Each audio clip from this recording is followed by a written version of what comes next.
So welcome children, our next topic is atmospheric pressure and this is the last topic of this chapter. Okay, so what is atmospheric pressure? Now we live on the earth और हमारे चारों तरफ air रहती है. Okay और ये air जो column है ये अप टू 300 किलोमीटर एक्सटेंड करता है. जब इतनी सारी एयर है तो इसका तो कुछ वेट होगा ही होगा. अब ये जब वेट अर्थ पे के सरफेस पे एक्सर्ट होता है तो that is called atmospheric pressure. So what is atmospheric pressure? Pressure exerted by atmospheric air per unit area. That means कि ये जो एयर कॉलम है जो चारों तरफ जो हम एयर से सराउंडेड हैं ये एक पर यूनिट एरिया पे कितना प्रेशर क्रिएट करती है, that is known as atmospheric pressure. So let's understand it in a better way. आप ये समझ लीजिए कि this is a cubic area and you know cubic area that is 1 meter length and 1 meter breadth. Okay, if you extend a column and in this column what is there? Air. Now this air column extend up to 300 kilometers. So whatever the force it is exerting on this unit area that is known as atmospheric pressure. और ये atmospheric pressure जो है बहुत बहुत बहुत ज़्यादा होता है. अगर मैं आपको लमसम बताऊं तो it is just like एक पर यूनिट एरिया में अगर 10 एलिफेंट्स का पूरा कंप्लीट बॉडी वेट रख दें तो ये एटमॉस्फेरिक प्रेशर उसके बराबर होता है. And pressure you know the SI unit of pressure is pascal और इसका सिंबल होता है PA. Okay, now the next topic is pressure our body and atmospheric pressure. That means कि how this atmospheric pressure affect our body, किस तरह से हमारी body को ये प्रभावित करती है. तो आपने देखा होगा कि जैसे अगर हम माउंटेन रीजन में जाते हैं तो माउंटेन रीजन में जो ट्रैकर्स होते हैं they initially you know they find it difficult to climb the mountain and they need some time to acclimatize. So just try to understand how this happens. Now suppose this is a mountain and this is the sea level.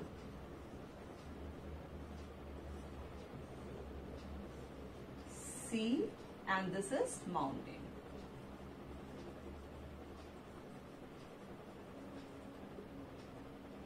Now you know this on the sea level जो सबसे ज्यादा अगर हम देखें तो air column है ये किसके सी लेवल सबसे नीचे का हिस्सा होता है और इसके ऊपर सबसे ज्यादा एयर कॉलम होती है. तो इस वजह से एटमॉस्फेरिक प्रेशर सबसे ज्यादा कहाँ पे होता है? सी लेवल पे. जैसे जैसे जैसे जैसे हम ऊपर जाते हैं माउंटेनियस रीजन में जाते हैं तो क्या होता है, आप देख रहे हैं कि यहाँ पे एयर कॉलम जो है वो भी क्या होगा, कम होता जाएगा क्योंकि हम इतना क्लाइंब करते जा रहे हैं. तो जैसे जैसे हम क्लाइंब करेंगे तो air above the mountain will be less and therefore the atmospheric pressure will be also less.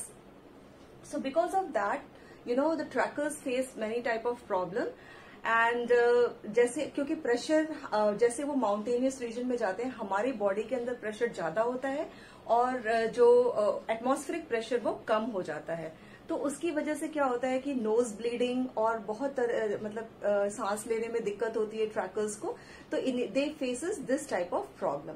Now the next question must be arising in your mind, when the air pressure is such a huge then why aren't we get crushed by this air pressure. Okay, जब एक जो है unit area में 100 elephants के बराबर wait पड़ रहा है तो हमें तो बिल्कुल क्रश हो जाना चाहिए. But this is not the case. It is because like inside our body also the air pressure the blood pressure is there. Okay, and which is slightly more than the air pressure. हमारी जो body के अंदर है arteries हैं, veins हैं और इसमें क्या है कि ब्लड जो है एक प्रेशर के साथ फ्लो होता है Or moreover, when we breathe, oxygen also get inside our body, some air also get inside our body. So what happened? Because of this, the air pressure, the blood pressure inside our body and the air pressure outside the body are at the equilibrium. So we don't face any type of discomfort in this. So because of blood pressure, we are not getting crushed by the atmospheric pressure. अब कुछ examples देखते हैं हम अपने daily life में, हम क्या क्या एग्जाम्पल्स इसके हैं. तो first we are going to take example of drinking by straw. Straw के हेल्प से हम कैसे ड्रिंक करते हैं. ओके सो और इसमें भी एटमॉस्फेरिक प्रेशर इन्वॉल्व है. जस्ट ट्राई टू अंडरस्टैंड कैसे इसमें एटमॉस्फेरिक प्रेशर इन्वॉल्व रहता है. तो suppose this is a glass. Okay इस ग्लास में हमने कुछ फ्लूइड रखा और इसमें एक स्ट्रॉ डिप करी. फिर आपको इससे ये लिक्विड ड्रिंक करने के लिए आपको सक करना पड़ेगा. Okay so when you will suck, then what happens, some of the air molecules will get inside your body and because of that यहाँ पे जो स्ट्रॉ के अंदर जो एयर प्रेशर है वो कम हो जाएगा. That is air pressure gate reduced. Now यहाँ पे एयर प्रेशर रिड्यूस हो गया और on the surface of the fluid the atmospheric pressure is acting. What is here? Here there is atmospheric pressure. This atmospheric pressure is acting on the surface of the fluid and when you will suck, then the air pressure inside the straw will get lessened and you know always air move from high pressure area to low pressure area. So what will happen, जब यहाँ पे air pressure कम हो जाएगा तो ये जो fluid है वो जो हमारा है हाई प्रेशर एरिया से लो प्रेशर एरिया की तरफ मूव करेगा. तो इस वजह से आप अच्छे से स्ट्रॉ की हेल्प से आप कोई भी लिक्विड ड्रिंक कर पाएंगे. Okay now the next case is of syringe. जो हम सिरिंज इस्तेमाल करते हैं सुई में, उसको क्या करते हैं कि सबसे पहले जब हम उसको जो भी मेडिसिन है उसका जो नोजल है जो हमारे सिरिंज का, उसको डिप करते हैं और उसका पिस्टन ऊपर की तरफ खींचते हैं.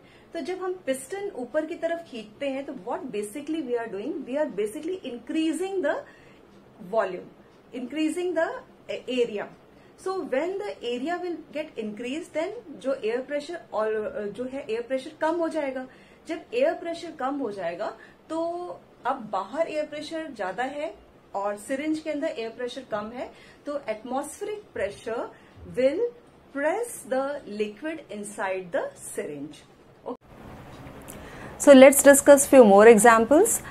Dropper, जो आपने फाउंटेन पेन जो आप फिल करने के लिए यूज करते हैं, तो उसमें हम क्या कहते हैं, ड्रॉपर के जो ऊपर का रबर का पोर्शन होता है जिसको आप पहले, और नीचे नोजल होता है, तो आप नोजल जो है वो इंक के अंदर डालते हैं और रबर के ऊपर के हिस्से को जो कैप होता है उसको आप प्रेस करते हो. तो जैसे ही आप रबर कैप उसको प्रेस करते हो तो आपने क्या किया कि और आप देखते हो कि कुछ थोड़े से एयर मॉलिक्यूल्स जो हैं बुलबुले के बबल्स के फॉर्म में स्केप कर गए. तो जो एयर मॉलिक्यूल जब स्केप हो गए तो जो उसके अंदर जो ट्यूब के अंदर क्या हुआ, लो प्रेशर एरिया क्रिएट हो गया. अब क्या होगा, एटमॉस्फेरिक जो प्रेशर एक्ट कर रही है on the surface of ink will pull the liquid और ink inside the tube. Okay और नेक्स्ट एग्जांपल हम लिखते हैं, जो आप सक्शन कप्स जो यूज़ करते हैं, आपने देखा होगा कि हम लोग जो अलमीरा या फिर फ्रिज के ऊपर जो एकदम चिकना स्मूथ सरफेस होता है उसके ऊपर ये सक्शन हुक्स डालते हैं छोटी छोटी चीज़ों को हैंग करने के लिए. ओके तो suction hooks also work on this principal.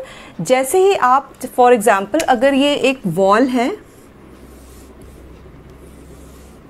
Okay और ये आपका सक्शन हुक है,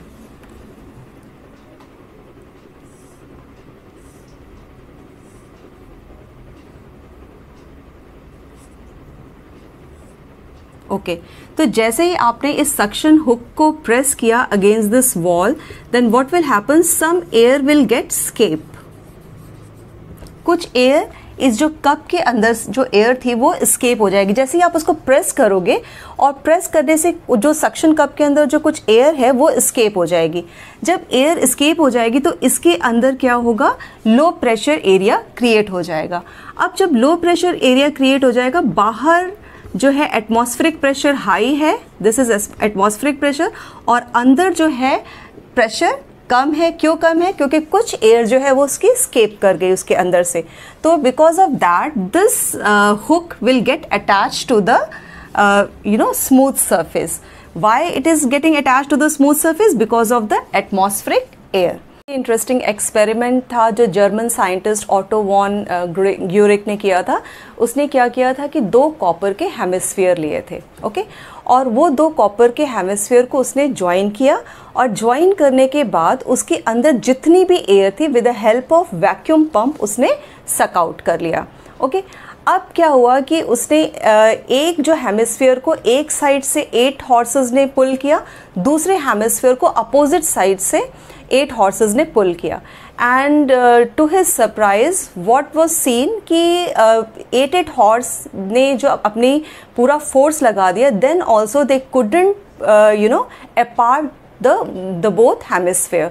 Why? Because of the atmospheric pressure. क्योंकि जो हमारे हेमिस्फीयर की जितनी भी एयर थी वो वैक्यूम पंप्स के द्वारा निकाल ली गई थी, और अंदर बहुत ही जो है एयर प्रेशर आप कह सकते हैं 0 के बराबर था, और एटमॉस्फेरिक प्रेशर जो था वो बहुत हाई था। तो उस वजह से क्या हुआ कि जो इतना ज़्यादा उसके अंदर एटमॉस्फेरिक प्रेशर था, उस वजह से हॉर्सेस भी उस जो हेमिस्फीयर था उसको अलग नहीं कर पाए। अब जरा उसने फिर क्या हुआ कि दूसरी कंडीशन में उसने जरा सा एयर जब उसके अंदर हेमिस्फीयर के अंदर फिल किया तो देखा कि आराम से दोनों हेमिस्फीयर अलग हो गए। तो कहने का मतलब क्या है कि जब प्रेशर डिफरेंस क्रिएट होता है, दैट मीन्स एक साइड लो प्रेशर है और दूसरे साइड हाई प्रेशर है, तब हमें इसका जो है एटमॉस्फेरिक प्रेशर का जो इफेक्ट है देखने को मिलता है।